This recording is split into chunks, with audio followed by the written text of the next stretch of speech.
How do I write sociology answers? This is the most commonly asked question. After completing the syllabus, after reading everything, after understanding the concepts, still some of the students, they are unable to approach answer writing.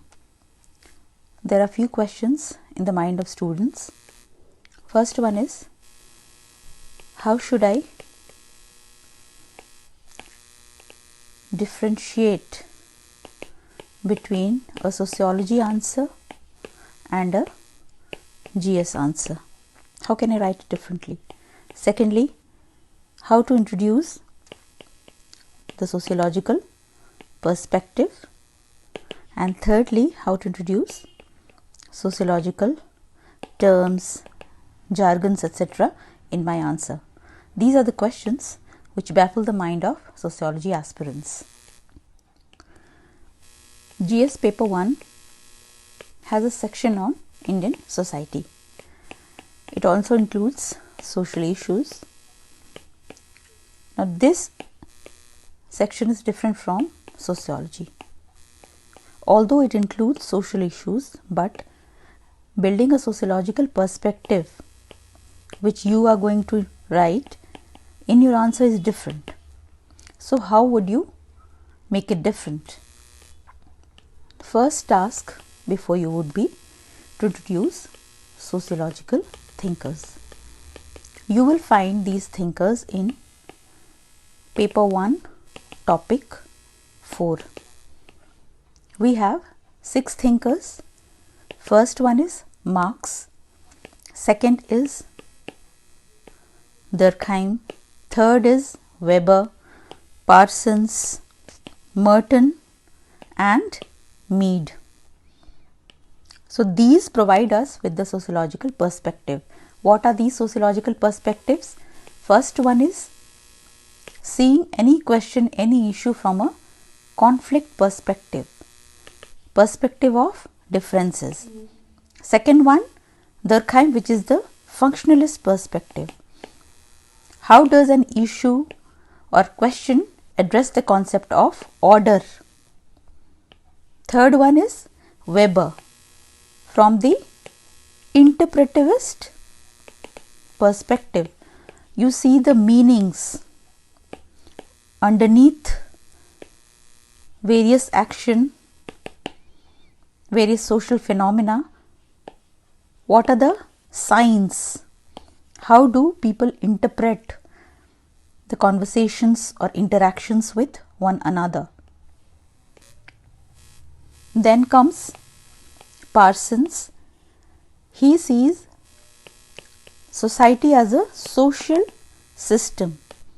So he is a structural functionalist.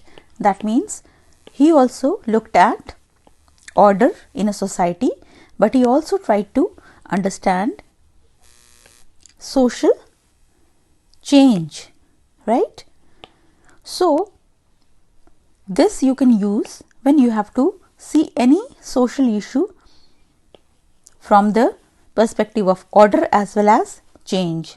Then comes Merton. Merton you will mostly find it convenient to use in the concept of deviance. Then you have latent and manifest functions. So if there is a question on any, let's say, religious practice of tribals, then what are the latent as well as manifest functions?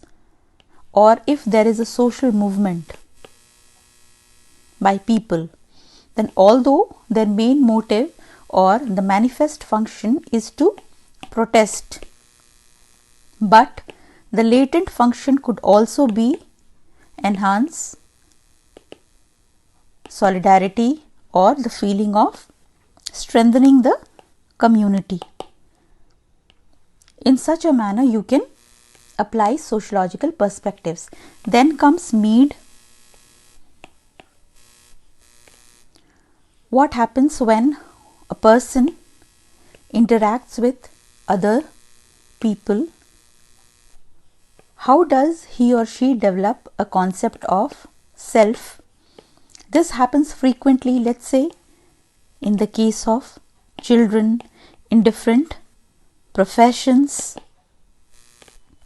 Sometimes during sickness, the patient, while interacting with different people, let's say with doctors, with family members, with strangers, develops a certain image of himself or herself, and this we can understand because of Mead. So this is how we are going to apply sociological perspectives to different social issues. So when you have to write an answer, then first of all you have to check whether it will come under conflict perspective or functionalist perspective or interpretivist perspective or structural functional perspective or symbolic interactionism, and maybe some social issue will include more than one perspectives, or maybe there will be one perspective which will be in favor, there will be another perspective which will be in against that issue. So a sociology answer does not mean you simply explain that question or you try to elaborate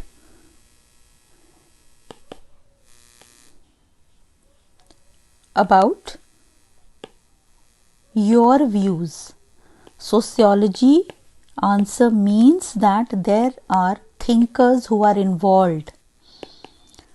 Sociology does not test your knowledge or your view of that particular topic, of that particular issue.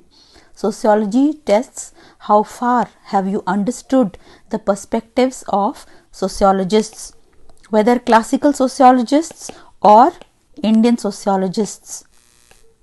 Speaking of Indian sociologists, we have thinkers like Gude, M.N. Srinivas, A.R. Desai, Yogendra Singh, Louis Dumont, Andhra Bete.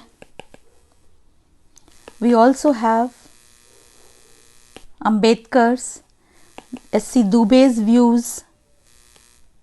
Then we have Dipankar Gupta, Kathleen Gog, Gail Ombet. All these thinkers, how have they interpreted, how have they studied different areas of society? This should be on your fingertips. Only then will you be able to write a sociological answer. Otherwise, you will keep on asking that is it necessary to include sociological thinkers? Should I include sociological terms? Yes, of course. This is what sociology is about.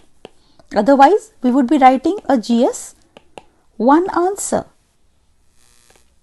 Therefore, please understand that a sociology answer means including sociological perspective in your answer. This further means you have to necessarily include thinkers, because sociology means thinkers. It was the initiative of these thinkers which brought a new subject into modern world, and this was sociology. Sociology came into existence because it wanted to study society from a different perspective. So this perspective, if it is not included in your answer, then it means that you are not writing a sociological answer. So please strengthen your base of all the thinkers, all the concepts, and in the context of India, please read the newspapers and try to relate all those news articles to different thinkers and different concepts. In case of any doubt, please drop a message on Brainstorming Sociology. We will try our very best to answer all your queries. Thank you. All the best.